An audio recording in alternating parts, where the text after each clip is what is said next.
All right, guys, so in this video, Matt is going to spill all the juicy details of all the crazy guest stories that he's had renting Myrtle Beach Oceanfront Condos, those short-term vacation rentals right here at the sand dunes and a handful of the other resorts in our market. He's going to tell you every crazy story that you've ever wanted to hear and every nightmare guest, and also how he beats Airbnb and the guest from cheating him out of his well-earned money.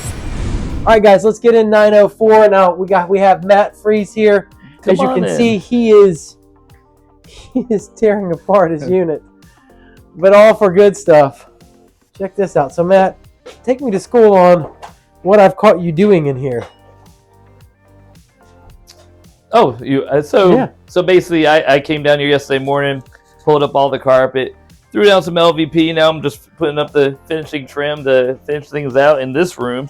And then tomorrow morning, I'll start on this room. This is how the room looked before. I mean, it's a mess, but it was just ugly, dark carpet. It brightens the room up a whole lot. Yeah, you can see if you look between that carpet and that room right there, man. And then you also put LVP flooring in the living room. Yeah. So I came in here on a Monday, ripped up the carpet. By Tuesday afternoon, I was done with the LVP through here, and then Tuesday afternoon, I decided to put in a fireplace.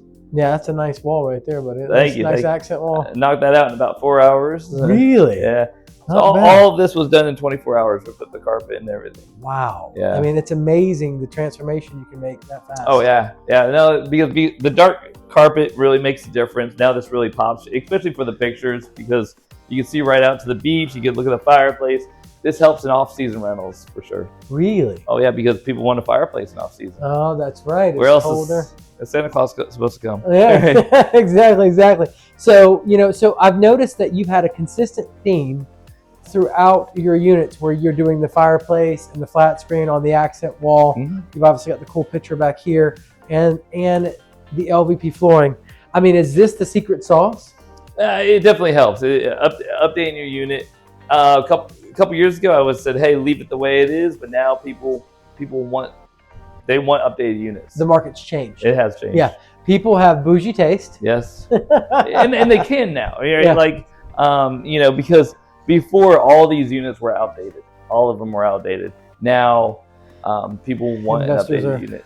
They're coming in. They're buying them up. They're remodeling them and they're putting them on Airbnb. That's right. And it works. All right, Matt. So, real quick, let's just talk real fast about. Hold on, I gotta find my place. Okay. So, Matt, how do you navigate financing for short-term vacation rental properties, especially being an out-of-state investor? Well, so I am a mortgage lender. Come on. So I knew it was coming. When before it was a little difficult finding lenders back when I started 8 years ago to find lenders that would lend on these condos. And I realized there was a niche for it. So then I did my research. I found investors that would do it. I financed my condos. And then once I had enough condos to make my passive income, I decided to make the leap into the mortgage lending business. And that was the first thing on my plan is, all right, I need to be a lender on condos because it's hard to get financing there. Yeah, exactly. So you found a great niche that you could jump into and hopefully build a competitive advantage and hopefully take over that market. Come on. Right. Yeah. A lot of people reach out to me wanting to know more about the financing and also about rentals. So it's a one-stop shop. Yeah, exactly. So basically, you've got the experience and the know-how on top of being able to get people financed. Right. Yep. So are there any creative financing methods that you've used at all?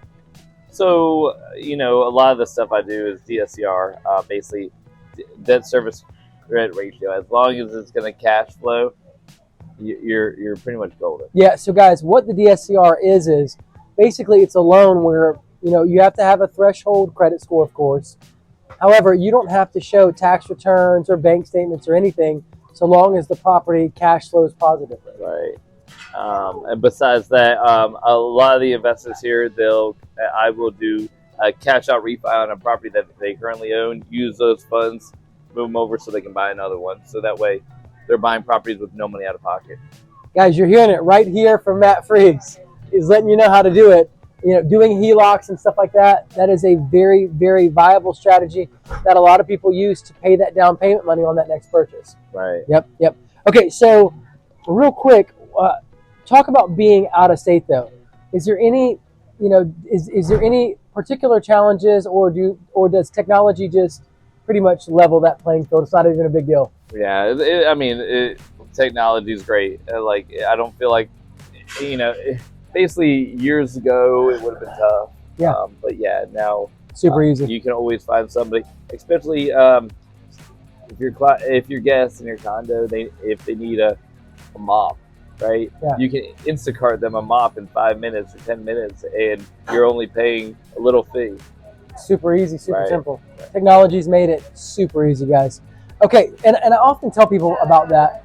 I have people that are concerned to get into the short-term rental game because they're like, well, I'm super busy. A lot of the investors that I work with are super busy. They're small business owners just like us. They have a full-time job, and they're investing in their free time with the capital that they're making from their full-time profession or small business. Now, Matt, can you speak to how not time-consuming oceanfront condos are? So at first, after I bought my first one, I said, oh my God, there's no way I can get a second one. Like you said, technology has made it easier because there's an iCal. Your cleaners have a program that syncs with your iCal to automate things, and I use a third-party program that really helps me automate things. Yep. And do you mind sharing that? Yeah, it's HostAway. HostAway, right there. Third-party program, makes it simple and easy. And I was talking to another investor recently, and basically he uses a service called Hostiva. Yep. They charge 10%, and he doesn't really do anything with the rental. They do all of it for him. They do everything, yes. I don't know how much easier that could be as far as a short-term vacation rental. 10% is not a lot of your profit, and they're doing all the work. That's right. Yep. All right, so you obviously manage your properties yourself, right? Yep. Can you speak to, hiring a property manager versus do-it-yourself management? Well, so yeah, it depends on how much time you have. I do the math. I want that profit. So I, manage it. Not only that, yes, there's amazing property management companies here in Myrtle. I can name off a couple, but they can help you increase your profit. I'm pretty good at it. I've been doing it for a long time, so I know the little niches, the little things to do to increase the rentals. Yep. Is there any tips that you'd share? Well, so one of my things that I like to butt up my reservations, right? Like I don't want a weird Monday, Tuesday gap. So a lot of times, if I have somebody check it out on Sunday or check it out on Monday, that Sunday or Monday, I'm going to drop the price for that one day with a 4 or 5 day minimum to try to make somebody, who wants the window that I'm offering fall in that category, fall in that window. So that way you don't have any wasted space, basically. Right. It's always being rented. And that's because, somebody explained it to me before, on an airplane, when the airplane takes off, if there's an empty seat, that seat has zero value to it. Yeah. And so they're flying all that fixed cost, and they're spending that money, right? But they're not making anything for it. So I stay full.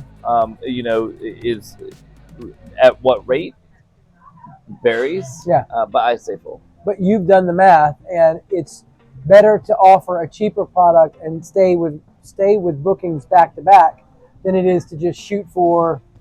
Most of the time. Most of the time, okay. You always have the clients. I had a gap, a 2-day gap. It was Sunday, Monday. Yep. I dropped the price. The guests who went in there, they broke the TV, shattered the TV. I was only going to make like $80 on their stay when the dust settles. But I have started claiming and charged back to the guests through Airbnb, so I'm just waiting on them to pay for that. But overall, most of the time, yes, you usually. Now, in your experience, do you have a lot of vandalism? No. No. Because Can you count on one hand, over the last 8 years, how many issues you've had like that? I can name off one time, and it wasn't even they weren't even mad. The guests weren't mad at me. The guests were mad at the resort. They were doing drugs in the unit. The resort escorted them out. I didn't even know about it, but apparently, as on the way out there, they decided to grab their eggs and just throw the eggs all in the unit. Oh, that's horrible. Yeah. So the cleaners cleaned it up. I had to touch up some paint areas. Like that. Yeah, that's not too bad. So in all the years that you've been doing this, only one vandalism case. Right. You always have one-off cases, like a guy fell off a stool and his head went through the wall. But they paid for it. Does that happen all the time? Not often, but it's happened. I've got stories. All right, come on, share some of these stories. I want to hear this. So a guy literally went through the wall. Yeah, his head went through the wall. Well, so they tried to cover it up. Luckily, so I had the owner's. Did they slide the picture over it or something? No. So it was at the breakfast bar, right? I guess it was after a night of drinking. The guy kind of passed out, fell out. His head went through the wall. So the next day, literally through the wall. Oh yeah. So the next day, they took a Budweiser box, right, and they went in the owner's closet. So in the owner's closet, I had caulk. I had. They did not. Oh yeah, I had drywall mud. I had paint in there. So they took a Budweiser box and caulked it to the wall, and then painted over it. They mudded it, painted it. Luckily, a good cleaning company they noticed it and said, "Hey, this wall wasn't like this before," and it just looked a little weird. And So you basically came in there and kind of put your hand through the wall. Oh yeah. Luckily they caught it because, Now, did you charge them anything? Or? Oh yeah, they apologized. I was coming down that week anyway, so I was like, hey, don't worry, I'm gonna patch it up, but it's gonna be $100. Yeah, you got to pay for that.